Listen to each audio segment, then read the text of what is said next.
안녕하세요. 원테이크 주식방송 시작하겠습니다. 우리 두산 에너빌리티 요새 핫하죠? 두산 에너빌리티 통해서 차트에 대해서 공부도 해보고 돌파 매매 추세 추종에 대해서도 또 공부도 해보고 그 다음에 이런 어떤 뉴스에 그리고 주식 투자하면서 감정에 어떻게 대응해서 트레이딩을 해 나가야 되는 건지에 대해서 또 간단히 공부를 한번 해봅시다.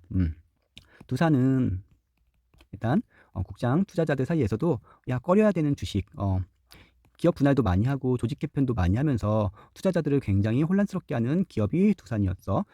그리고 또 원전은 우리 보수와 진보 양쪽에서 원전을 바라보는 시각이 많이 틀렸잖아요. 보수는 원전은 산업에 굉장히 중요하다. 그다음에 진보는 그래도 안전이 좋지 않냐. 원전을 없애자 이런 식으로 해가지고 우리 세계적인 원전 강국인 한국의 원전 생태계가 완전 진보 때문에 작살이 날 뻔했죠.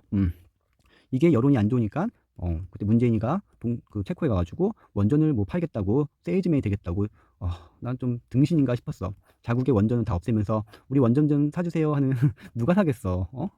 생각을 해봐, 그치? 아무튼 그래도 정권이 잘 바뀌어서 원전 주식들이 다 다시 살아나고 시장이 또 다시 봄이 오면서 원전은 앞으로 다시 또 대세가 될 거라는 생각들, 그 다음에 경제 인사이트가 있으면 앞으로 전기가 굉장히 중요한데 이 전기를 원전만큼 원활하게 공급해 주는 건 없기 때문에 앞으로 전 세계적으로 원전이 많이 생기게 될 거다라는 건 누구나 주식 투자를 한다면 알고 있는 상식 정도. 그래서 두산 에너빌리티에 대한 기대감이 굉장히 좋았음에도 사람들이 여러 가지 안 좋은 뉴스들을 통해서 이 두산 에너빌리티를 더 이상 이걸 못 해먹겠다 고 떠난 사람들이 태반이다.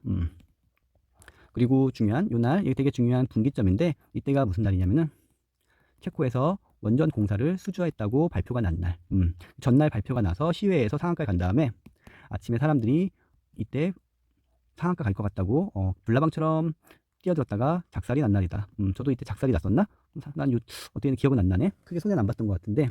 그래서 와 역시 한국 주식은 뭐 이런 좋은 소식이 났음에도 이렇게 하락하는 쓰레기 주식이다라고 사람들한테 또 실망감을 주면서 이 거대한 음봉과 이 막대한 거래량을 보면서 이 종목은 이제 이 상승으로 끝났다라고 생각하는 사람들이 꽤 있었죠. 차트 초보가 보면은 이런 거대한 음봉에다가 거래량이 붙어 있으면 그냥 기초적인 이론으로는 이제 큰 손들이 물량을 털고 다 빠져나가서 끝물일 때 이런 차트가 나오고 이럴 때는 무조건 도망쳐야 된다라고 배우죠.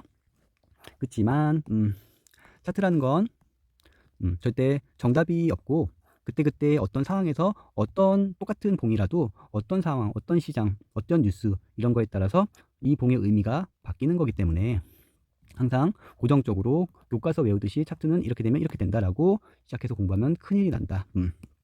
저는 이 뉴스에 이 봉을 보고서 여기는 이제 이 종목에 대한 중요한 기준점이 되는 날이겠구나라고 이때 생각을 했었어. 남들은 개쓰레기라고 욕할 때 저는 감정적으로 벗어나서 여기는 앞으로 중요한 자리니까 여기를 중심으로 이 주식의 움직임을 판단해 보자라고 생각을 그때 했었고 이때부터 계속 추적을 했던 것 같아. 그래서 추적을 했던 결과 이 고점 여기는 다른 의미지만 고점이 만나는 이 자리를 돌파하려는 모습이 있어가지고 이제 좀 때가 됐다 해서 요때 한번 매수를 진행했던 것 같은데 내 생각과는 다르게 못 갔다. 이땐 또 무슨 일이 있었냐면은 이때가 예산이 나온 날인데 민주당에서 원전 예산을 빵으로 만들어놨었죠. 그래서 실망 매물이 미친 듯이 쏟아졌다. 이때 나도 사실 욱해가지고 졸라 욕했다. 개쓰레기 국장. 하지만 저는 이 방송을 보고 있는 분보다 조금 더 오래 주식을 했고 그 다음에 조금 더 잘하는 트레이더이기 때문에 금방 안 좋은 감정으로부터 벗어나서 이때 손절이 뭐 나왔지만 다시 한번 마음을 추스리면서 이런 큰 이슈의 차트가 지지를 받네. 지지를 받네. 원전 예산을 완전 빵 만들어 놓고 완전 망가진 거 아닌가 싶은데 왜 지지를 받을까 생각을 하면서 다시 한번 이때도 두산 에너빌리티를 지켜봤다. 보통 뭐 이렇게 손절이 두 번 정도 나오고 하면은 쳐다보기도 싫어. 이제 이 종목은 나랑 안 맞나 보다 생각하지만 원전이라는 이 중요한 좋은 테마를 겨우 두 번의 손절 이런 감정으로 버리기엔 너무 아까웠다. 그리고 제가 하는 추세 추종 매매는 꼭 중요한 것은 반드시 알아야 될 것은 절대 실패를 두렵거나 감정적으로 무서워하면 안 된다. 이게 핵심이야. 실패를 몇 번을 하든 항상 다시 처음처럼 도전할 수 있어야 되는 게 추세 추종 매매의 핵심이다. 돈을 크게 벌려면 추세 추종만 하는 게 없는데 이거를 항상 가장 중심을 잡고 추세 추종을 바라봐야 됩니다. 그래서 이렇게 지켜보고 있을 때 갑자기 거래량 좋은 거래량과 함께 갭으로 뜨는 날이 발생해 가지고 이게 무슨 일이지? 무슨 일이지?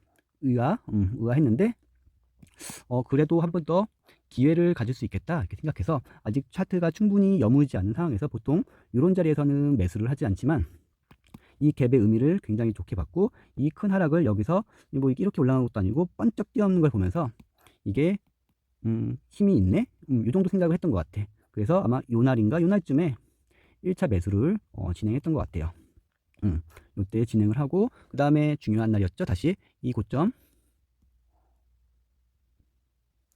굉장히 중요한 이 저항대를 이때는 실패했지만 다시 돌파하는 이 순간에 맞춰 가지고 다시 또 추가 매수를 진행을 했었어요. 이때도 추가 매수를 진행해서 이 종목이 이제 어떻게 흘러가나 또 유심히 지켜보고 있던 찰나에 요 고점 중요한 기준점이라고 했죠. 여기를 또 넘어가는 모습을 요때쯤에 얘가 이 봉이 보일 것 같아서 요때 또 한번 매수를 진행했어요. 하지만 제 생각과 다르게 저는 갭으로 떠가지고 쫙 치고 올라와서 이 봉이 요날 나올 줄 알았어.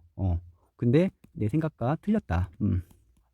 그래서 조정이 이제 이 봉이 이 저항대에 만나서 크게 뚫지 못했기 때문에 여기서는 이제 다시 조정이 올 수 있겠다.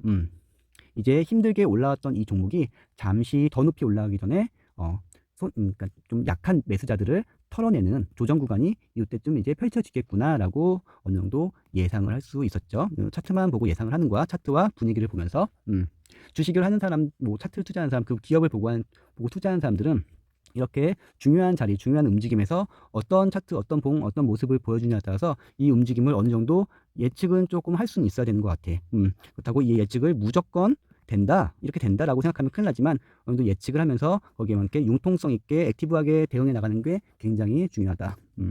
그래서 이때 조정이 올 거란 생각을 어느 정도 하고 다음날 갭으로 떨어진 거 확인하자마자 조정이 올 수 있겠다 해서 차트가 어느 정도 이렇게 만들어져서 여기를 다시 넘어가는 순간들이 올 때가 또 있겠지라고 생각하면서 이때 물량의 30%를 일단 익절을 해놨다. 이때 왜 익절을 해놨냐면은 이 조정이 사실 얼마나 길어질지가 알 수가 없어.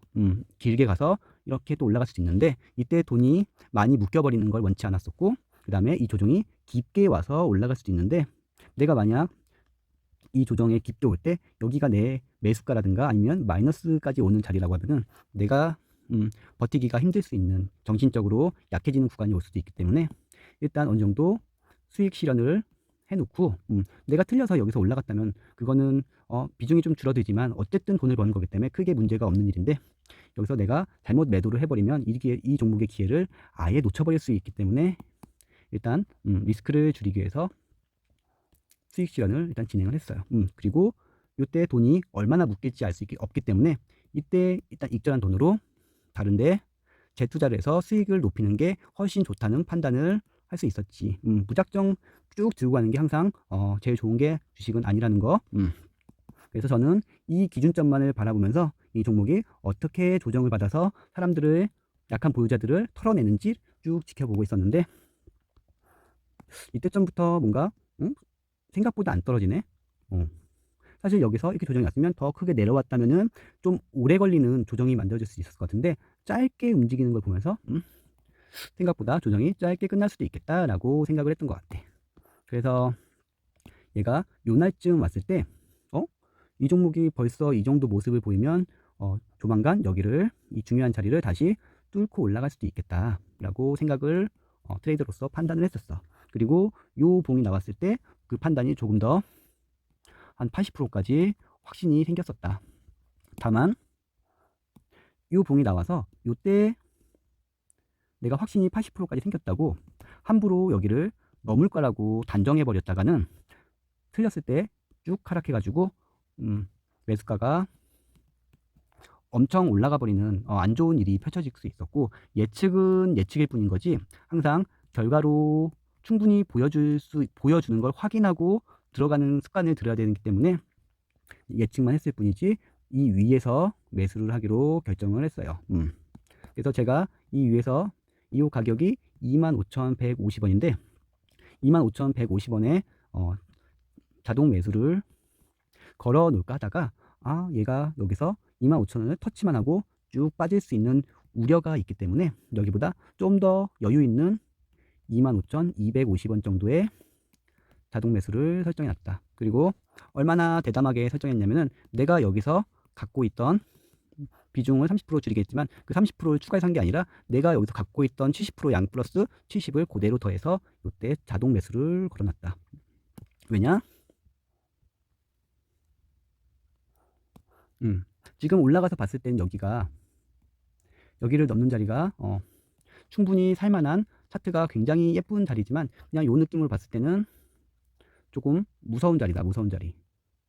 여기서 여기 올라간다고 이 비싼 가격에 여기가 한 3, 4% 올라갔을 때 사는 건데 그렇게 산다고? 뭐 이런 생각이 들 수 있는 아까 좀 전체를 봤을 때 이렇게 봤을 때랑 좀 틀리죠? 좀 더 넓게 봐볼까?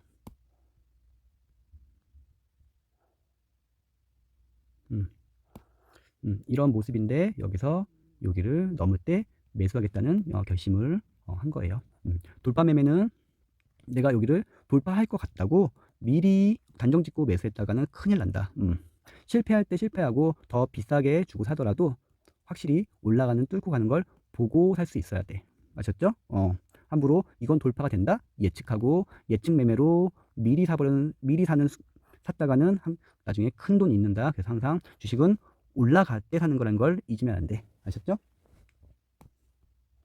그래서 이 고점을 넘는 이 자리에서 매수를 진행했었고 매수가가 한참 낮기 때문에 여기서 이런 조정이 와도 흔들림에 뭐 당황하거나 뭐 힘들거나 뭐 이런 게 없었죠. 이게 오늘 여기가 마이너스 6%까지 떨어졌던 것 같은데 만약에 이 돌파 매매를 하는데 이거 늦게 보고 이쯤에서 추격 매수를 했다면은 오늘 이 흔들기에서 버틸 수 있었을까?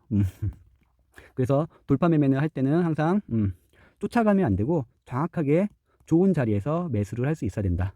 그게 중요하니까 돌파 매매를 절대 쫓아가서 매매하면 안 된다. 충분히 떨어질 때까지 기다리거나 다시 그냥 놓쳤다.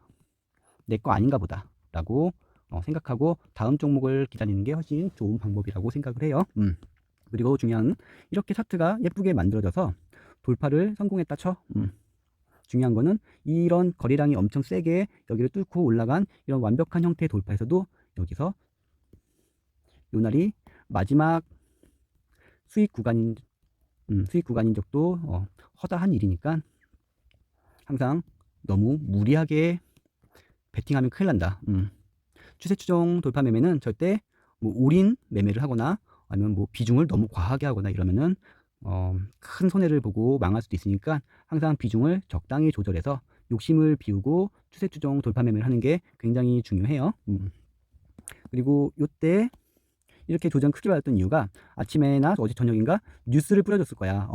체코인가 폴란드에서 한국 원전 수주를 원점에서 검토하겠다 뭐 이런 뉴스가 나와서 아침에 지랄맞게 흔들렸던 것 같은데 저는 중요한 자리에서 돌파가 이루어져서 매수를 한 다음부터는 그 종목과 그 어떤 소식, 뉴스, 커뮤, 뭐 사람들의 어떤 말들에 모든 길을 닫는다. 모든 길을 닫아. 노이즈로부터 귀를 꽉 막아 무조건. 왜? 내가 어떤 상황에서 판단력이 흐려지지 않기 위해서. 오직 이 중요한 순간의 판단력은 가격과 거래량으로만 판단한다. 아셨죠? 이게 제일 중요한 핵심이야. 모든 판단은 가격과 거래량으로 판단하는 거야. 왜? 나는 가격과 거래량을 돌파해서 매수를 했기 때문에 제 1번은 이건 거고 그 어떤 뉴스 노이즈에도 흔들려서는 안 된다. 그래서 오늘 버티기가 쉬웠다. 내가 만약에 아침에 그런 뉴스를 보고 차트를 보고 마이너스 5% 보고 있었다면은 이 종목에 비중을 줄여놨겠죠? 그래서 추산 NLB를 통해서 차트 매매 추세 추종이 어떤 건지 조금은 이해했으면 좋겠고 그 다음에 차트를 볼 때 융통성이 굉장히 중요하다는 것을 배울 수 있어야 될 것 같아요. 자, 오늘 강의는 여기서 끝내겠습니다. 감사합니다. 끝.